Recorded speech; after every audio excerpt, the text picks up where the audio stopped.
Hello everyone, বেরিয়ে পড়েছিলাম বেনারসের উদ্দেশ্যে। আর এই ভিডিওটা পুজোর সময়ের। তো প্রথমে চলে এসেছিলাম বাগডোগরা বিমানবন্দরে। আর আমাদের প্লেন ছিল এখান থেকেই। তো ফার্স্ট টাইম প্লেনে ওঠার অনুভূতি একটা আলাদাই এক্সাইটমেন্ট হচ্ছিল আমাদের মধ্যে। তো প্রথমে একটু ভয় ভয় করছিল, বাট আস্তে আস্তে সেটা ঠিক হয়ে যায়। আর মেঘের আলাদা আলাদা রূপ দেখে কিন্তু অবাক হয়ে যাচ্ছিলাম, কি সুন্দর দৃশ্য ওপর থেকে লাগছিল।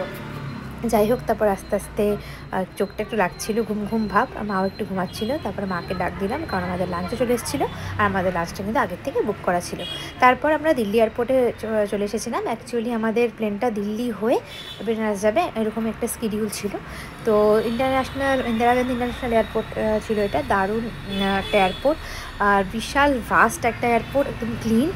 আর এখানে শপিং মলের সব শোরুম থাকে, এগুলো কিন্তু এখানে প্রায় প্রত্যেকটাই ছিল। আমি তো অবাক হয়ে গেছিলাম দেখে।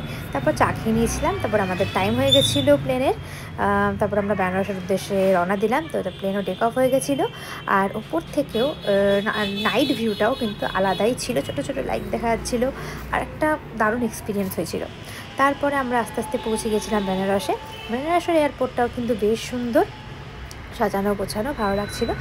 আমাদের একটু পৌঁছতে লেটও হয়ে গেছিলো, বাট আমরা একটা ক্যাব বুক করে দিয়েছিলাম।